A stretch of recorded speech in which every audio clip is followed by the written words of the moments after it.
कथा या अभंगाप्रमाणे संत श्रेष्ठ ज्ञानेश्वरांनी ज्ञानेश्वरीच्या माध्यमातून भगवद्गीता सर्वसामान्यांपर्यंत पोहोचवली आणि भक्तीचा मार्ग सर्वांना मोकळा केला. संत नामदेव, एकनाथ, तुकाराम यांनी सामाजिक विषमता, अंधश्रद्धा यावर आपल्या अभंगातून ताशेरे ओढले. यामुळे जात धर्म याची बंधने गळून पडली व स्त्री, शूद्र, दलित आणि 18 पगड जातीतील भक्तांची मांदियाळी तयार झाली. गोरा कुंभार, सावता माळी, सेना नावी, नरहरी सोनार, चोखा महार यासारख्या संतांनी स्वकर्म सांभाळून भक्ती केली व आपल्या रोजच्या जीवनात भगवंत पाहण्याची शिकवण दिली. तर संत रामदासांनी स्वराज्य स्थापनेच्या कार्यासाठी लोकांची मने घडवली. संतांनी नेहमी समाजातील सद्गुणांची पाठराखण करत वाईट वृत्तींचा नाश व्हावा यासाठी जनजागृती केली. आपल्या अनुभवातून जीवनाचे सार कशात आहे हे समाजाला पटवून दिले आणि समाजाची गरज जाणून कार्य केले, जे समाजासाठी नेहमीच मार्गदर्शक ठरले. 13व्या शतकात अशा जन्माला आलेल्या एक आध्यात्मिक नेत्या आणि मराठी साहित्यातील प्रभावशाली व्यक्ती म्हणजे संत जनाबाई. त्यांच्याविषयी जाणून घेऊया.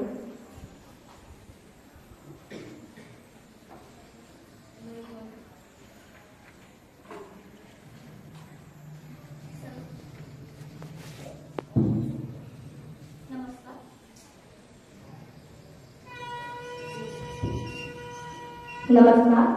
संतवाटिकेतील जाईची वेळ असे जिचे वर्णन केले जाते त्या जनाबाईंचे अभंग म्हणजे सुंदर भावगीते होत. त्यांचा जन्म 1265 रोजी वडील दमा व आई करुंद यांच्या पोटी परभणी जिल्ह्यातील गंगाखेड येथे झाला. जनी म्हणजे स्त्रियांचा समूह. जात्यावरच्या ओव्या म्हटलं की महाराष्ट्रातल्या प्रत्येक स्त्रीला संत जनाबाईंच्या ओव्या दळिता कांडिता तुझ गायीन अनंता असे त्या म्हणत. संत नामदेवांच्या सहवासात विठ्ठल भक्तीची गोडी निर्माण झालेल्या संत जनाबाईंनी नाम याची जणी म्हणून सुमारे 350 अभंगाची रचना केली. विठू माझा लेकुरवाळा, ये रे माझ्या रामा, ये ग विठाबाई, माझी ये धरणी जननी यांसारख्या अभंगातून स्त्री मनाचा भोगवानपणा व भक्तीची उत्कटता ओथंबलेली दिसते. जणू विठुराया स्वतः त्यांच्या कामात मदत करत. म्हणून झाडलोट करी जनी केर भरी चक्रपाणी असे म्हटले जाते. त्यांच्या अनेक वस्तू आजही यावरून त्या एक थोर संत कवयित्री होत्या हे समजते.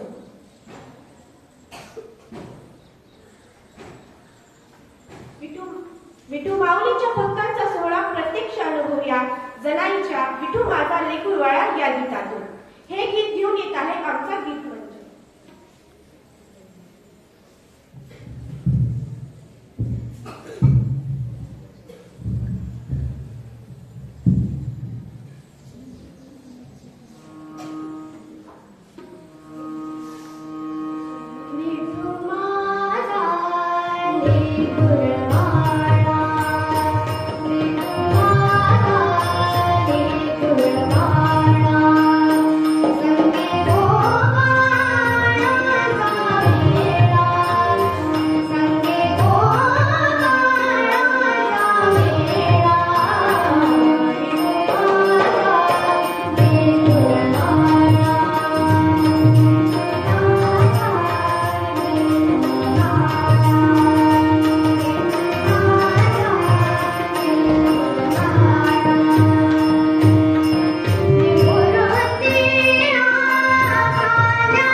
काढून घेऊया. सावता सागर प्रेमाचा आगर घेतला अवतार मायाने. साव म्हणजे खरे तर शुद्ध चारित्र्य म्हणजे संत सावता महाराज. सोलापूर जिल्ह्यातील माढा तालुक्यामध्ये अरणली सावतोबाचे गाव होते. वडिलांचे नाव पुरसोबा व आई सदुबाई. कर्मे इशू भजावा हीच त्यांची वृत्ती होती.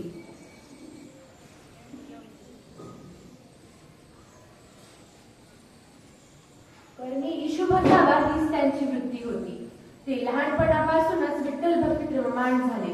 त्यांना अवघ 45 वर्षांचं आयुष्य लाभलं. ते पंढरपूरला कधी गेले नाही. म्हणूनच विठ्ठलांची पालखी त्यांना भेटायला प्रत्यक्ष त्यांच्या दारी येते. योग याग जप तप तीर्थव्रत व्रतवैकल्ये याची काहीच गरज नाही. केवळ ईश्वराचे अंतःकरणपूर्वक चिंतन हवे आहे. हाच तर संदेश त्यांनी त्यांच्या अभंगातून व्यक्त केला आहे. चला तर तो अभंग ऐकूया.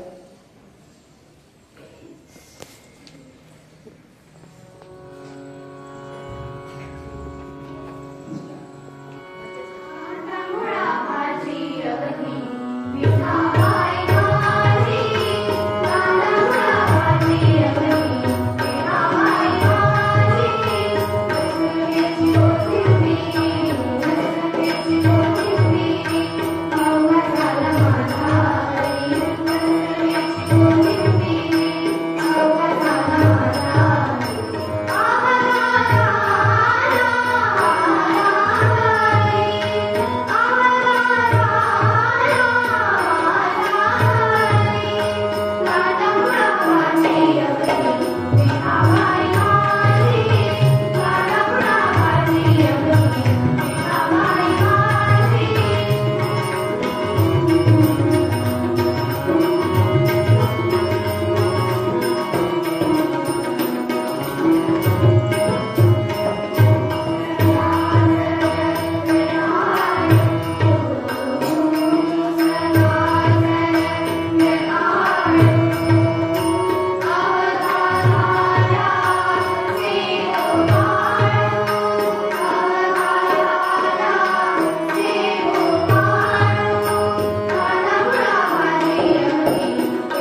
महाराष्ट्रातील व्यक्तीला ज्ञानोबा तुकोबा सांगण्याची गरज नाही. या संतांचे कार्य महाराष्ट्राच्या घराघरात पोहोचलेले आहे. मात्र अनेक स्त्री संत अशा होऊन गेल्या की त्यांचे कार्य आजच्या पिढीपर्यंत पोहोचलेले नाही. या स्त्री संतांमध्ये संत जनाबाई, मुक्ताबाई, कान्होपात्रा यांची नावे आवर्जून घेता येते. स्त्री संतांच्या कार्यामध्ये स्त्री संतांच्या अभंग रचनांद्वारे त्यांच्या रोजच्या जीवनशैलीतील पैलू उलगडत असतात. या अभंग रचनांद्वारे आपलेपणा बाहेर पडत असल्याने सामान्य स्त्रिया ते दळणकांडण करताना, स्वयंपाक पाणी करताना गात असत. स्त्री संतांच्या परंपरेमध्ये अग्रक्रमावर असणाऱ्या, ज्यांना असामान्य बुद्धिमत्ता लाभली आहे अशा संत म्हणजे मुक्ताबाई. यांचा परिचय करून घेऊया पुढील संवादात.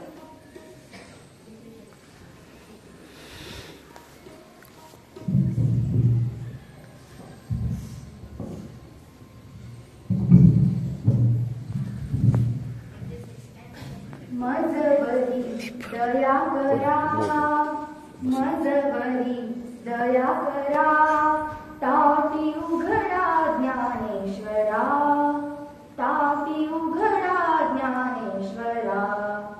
अगं, हा अभंग मी ऐकलेला आहे. कोणाचा ग हा अभंग? थोर संत मुक्ताबाई यांचा हा अभंग.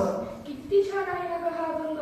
हो ना, महाराष्ट्र ही संतांची भूमी, संतांच्या पावन विचारांनी पवित्र झालेली भूमी. हो ना अगं, यामध्ये अनेक संत होऊन गेली. त्यामध्ये अनेक स्त्री संतांचाही समावेश आहे. बरोबर ओळखलंस.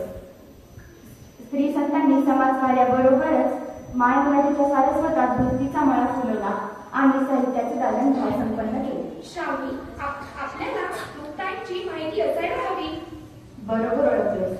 बालवयापासूनच माझ्या आजी आजोबांनी मला थोर संतांची ओळख करून दिली आहे. तुला माहितीये, मुक्ताबाई म्हणजेच मुक्ताई यांचे अभंग मला खूप आवडतात. त्यांच्या वडिलांचे नाव रत्मिणीबाई व आईचे नाव त्यांच्या वडिलांचे नाव विठ्ठलपंत व आईचे नाव रत्मिणीबाई होते. अगं, मुक्ताईचे संत ज्ञानेश्वर, संत सोपानदेव आणि संत निवृत्तीनाथ हे थोरले भाऊ होते, हो ना? हो, माहीत आहे. ही चार भावंड म्हणजे विरक्ती, ज्ञान, भक्ती आणि मुक्ती यांचं मूर्तिमंत उदाहरणच ग. त्यांच्या आई वडिलांनी या जगाचा खूप लवकरच निरोप घेतला असं मी ऐकलं. हो ना, दिव्यत्वाची चार रूपे म्हणजे ही चार भावंड. रुक्मिणीबाई आणि विठ्ठलपंतांचे मातृपितृत्व धन्य करणारी ही दिव्यरूपी चार भावंड जगाला समर्पित करून त्यांच्या आई वडिलांनी या जगाचा जरा लवकरच निरोप घेतला बघ. एवढ्या लहान वयात आई वडिलांना सोडून जगणं किती कठीण झालं असेल त्यांना. खूप त्रास सहन करावा लागला त्या चारही भावंडांना. पोरवयातच स्वजातीयांनी त्यांना संन्यासांची पोर म्हणून वाळीत टाकून त्यांची विटंबना केली. हे सारे भोग सोसत त्यांनी ब्रह्मविद्येची अखंड उपासना केली. हो ना, अगदी खरे आहे. माता पित्याच्या देहत्यागानंतर कुटुंबाच्या गृहिणीपणाची अगदी नाजूक जबाबदारी मुक्ताईंवरून पडली असेल ना. अगदी बरोबर. गृहिणीपणाची नाजूक जबाबदारी मुक्ताबाईंवरून पडली आणि त्यांनी समर्थपणे उचलली आणि ती पेलली सुद्धा. खेळण्या बागडण्याच्या वयात त्या प्रौढ, गंभीर, चोशिक आणि समंजस बनल्या. त्यांना बाल वयात कितीतरी जबाबदाऱ्या पेलाव्या लागल्या व त्या पार देखील पाडाव्या लागल्या. किती असंख्य वेदना झाल्या असतील त्यांना. खरं आहे, त्यांनी आपल्या मोठ्या भावंडांना सावरले.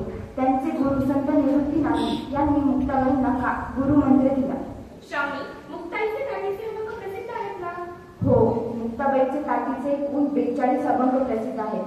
त्यामध्ये आत्मक्लेशामुळे दरवाजा बंद करून बसलेला आपला भक्त ज्ञानदेव याने दरवाजाची ताटी उडाली म्हणून मुक्ताबाई असे अभंगात म्हणतात की, योगी पावन मनाचा साहे अपराध जनाचा, विश्वरागे झाले वनी, विश्वरागे झाले वनी, संती सुखे भावे पाणी, संती सुखे भावे पाणी, शब्दशास्त्रे झाली क्लेश, शब्दशास्त्रे झाली क्लेश,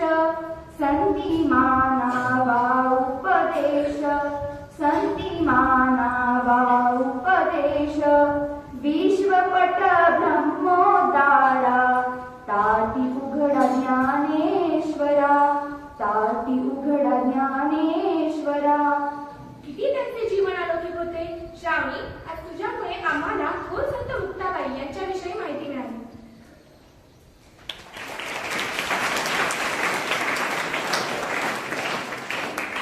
वारकरी संप्रदायातील आणखीन एक थोर संत म्हणजे संत गोरोबा काका. हे संत मंडळीतील सर्वात वडील म्हणजे ज्येष्ठ संत. म्हणून हे संत महात्म्यांना परमवंदनीय आणि आदरणीय होते. म्हणूनच सर्व संतांनी त्यांना वडिलकीचा मान देऊन काका ही उपाधी बहाल केली.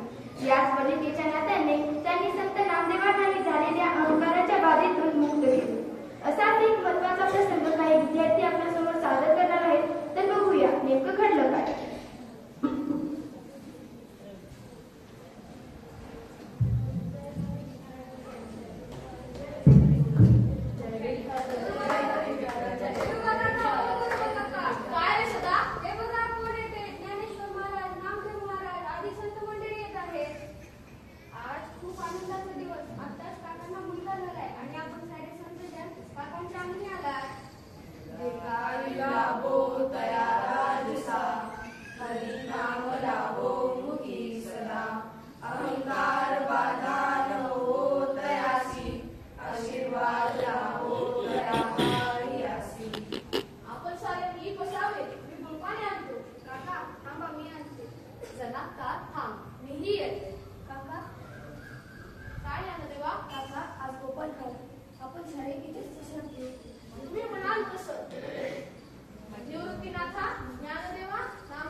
नानादादा पाहिलंस मी बाळासाठी काय तयार केलंय. पाहू दे मुक्ते, आम्हाला वाटलं तू फक्त ओव्यात छान करतेस, पण बाहुली नूतन केलीस की. अरे दादा, मग घर कोणाचं आहे. मुक्ताई, मी कुंभार. माझा धंदाच आहे मातीची भांडी घडवण्याचा. काका, तुम्ही जी गाडी घडवता ती सगळीच टिकाऊ असतात का. सगळीच गाडी टिकाऊ नसतात. मी त्यांना पारखून घेतो व जी गाडी टिकाऊ नसतात त्यांना इथेच फोडून टाकतो. पारखता म्हणजे नेमकं काय करता काका. त्याच्यावर पिचकी मारून बघतो. माझ्यासारख्या जातीच्या कुंभाराला ते लगेच कळतं कोणतं मडकं कच्च आणि कोणतं मडकं पक्क. मग माझंही मडकं तपासा ना. लहान आहे पण पक्क आहे. हो काका, तिचं मडकं तेवढं पारखलं आमचंही पारखा ना. हो बरोबर काका, होऊन जाऊ द्या साऱ्यांचीच पारख. आता निवृत्तीनाथच म्हणाले तर होऊन जाऊ दे साऱ्यांची पारख. अरे काय हा पोटपटपणा. नामदेवा, एवढा अहंकार बरा नव्हे. आज गोपाल खाण्याचा दिवस. थोडंफार असंच चालायचं, यातही आनंद आहे. काय ज्ञानदेवा.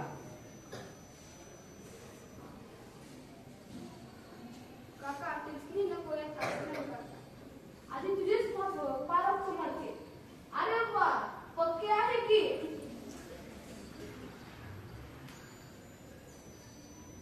ही सारीच मडकी पक्की आहे. काका, असला कसा हो तुमचा पाहुणचार.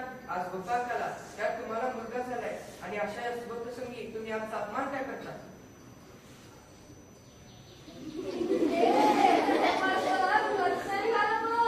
असू द्या माझं मडकं कच्च. तुम्ही सारे ज्ञानी आणि कच्चा काय विसरू नका. माझ्याशी प्रत्यक्ष पांडुरंग बोलतो. तुमच्यात आहे का ते सामर्थ्य. मी जातोच कसा इथून. नामदेवा, एवढा अहंकार बरा नव्हे. नामदेव महाराज, असं चिडू नका. मी नाही थांबायचं इथे. नामदेव महाराज, थांबा तरी. काका,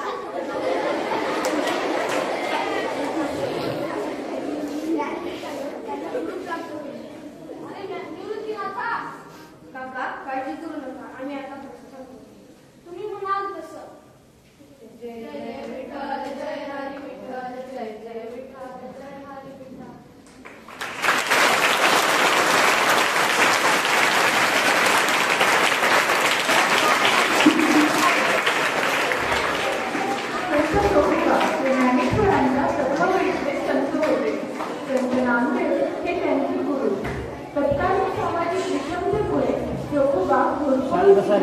थोडा अतिशुद्ध गाववाडा समाज जीवन, भौतिक व्यवहार, उच्चनीचता व वर्णव्यवस्था यांच्या विळख्यात अडकले. अनंत भटांकडे चोखोबा शेणगोठा करत करत अभंग गायचे. ते अभंग अनंत भट उतरवून घेत. या शब्दांचं सामर्थ्य एवढं होतं की चोखोबांच्या मृत्यूनंतर अनंत भट चोखोबांच्या अभंगाची वाट नामदेवांकडे घेऊन आले. तेव्हा नामदेव म्हणाले, जोवर ज्ञानेश्वराची मराठीत बोलली, वाचली आणि गायली जाईल तोवर चोखोबांचे अभंग मराठी मुलखात दुमदुमत राहतील. जाणून घेऊया यांच्याविषयी यांच्याच आत्मनिवेदनातून.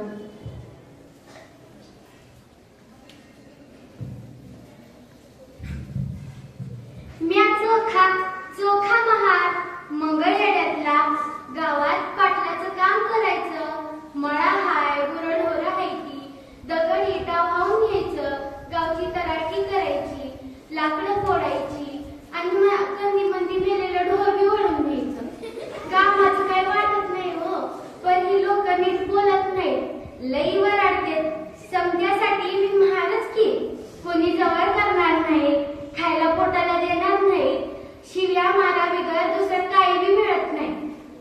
या समजात एक किस्सा आहे बघा, तो म्हणजे बंका दाजीच्या भजनाचा. ते माझी भन निर्मला वारी करत्यात, विठ्ठलाला ते साथ घालत्यात. मला तो पांडुरंग लई भेटावं वाटायचं, पण गावच्या कामानं कधी जायलाच नाही मिळालं.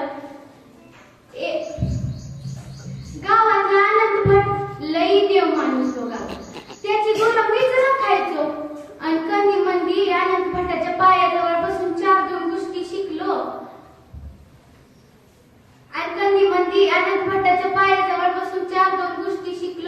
पण त्या विठ्ठलाला भेटायचं मन काय थांबना. एका दिवशी मात्र लईच जीव कटाळला. त्यामुळं रात्रीच निघालो. सकाळ बंका दाजीच्या संगतीनं वाटवंटात गेलो आणि तिथं बघितलं तर विठ्ठलाच्या नावाचा गजर सुरू होता. आणि त्याच वेळेला ज्ञानदेव वाटवंटात आलं. संगती निवृत्तीनाथ, सोपानदेव, मुक्ताई, नामदेव महाराज होतं. म्या लई लांब बसलो होतो. ज्ञानदेव महाराज कीर्तनाला उभं राहिलं आणि कीर्तनात ते म्हणाल, विठू माऊली साऱ्या जगाची माऊली, प्रत्येक भक्ताला जवळ घेते. मी विचार करू लागलो, त्याच्यासारख्याला घेत असेल देव जवळ, आमच्यासारख्याला कसं घेईल त्यो. मग माझं पडलेलं तोंड बघून ज्ञानदेव महाराजांनी जवळ बोलवलं आणि म्हणले, चोखोबा पटला नाही का माझं. म्या गोड्यात पडलो. म्या त्यासनी म्हणालो, देव कसं घेईल मला जवळ. त्यांनी मला हाताला धरून उठवलं. चोखोबा म्हणून साथ घातली. म्या धन्य झालो. त्यांनी म्हणलं, चोखोबा अहो हा भेदभाव देवाजवळ नाही, माणसाजवळ आहे. देवा त्याच्या राज्यात सगळे समान, कोणी मोठा नाही, कोणी लहान नाही. एकदा आनंद भटाकडे गोठा झाडत होतो. माझ्या तोंडून शब्द निघालं, चंदनाच्या संगे बोरिया भावळी, हे गळी टाकळी चंदनाची. संताची असंगे भाविक जन, तयाचे दर्शन तेची हाती. चोखा म्हणे सा परमार्थ साधावा, नाही तरी भार वहावा खरा. आनंद भट पूजा करून तीर्थाची थाळी घेऊन बाहेर आलं. त्यांनी विचारलं, चोखोबा अहो कोणाचा हा अभंग.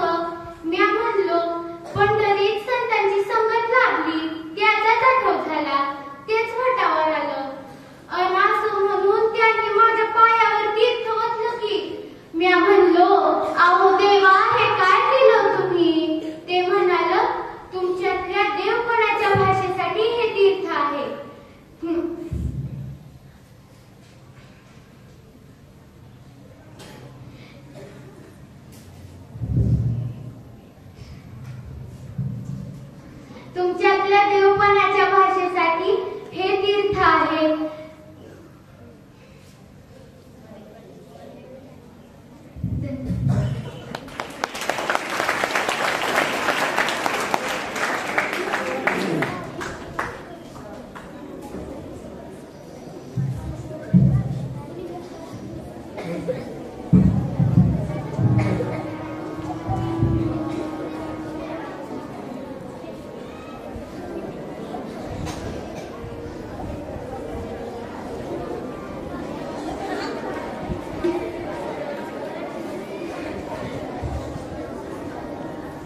झालं 5 मिनिटं बोलू नका.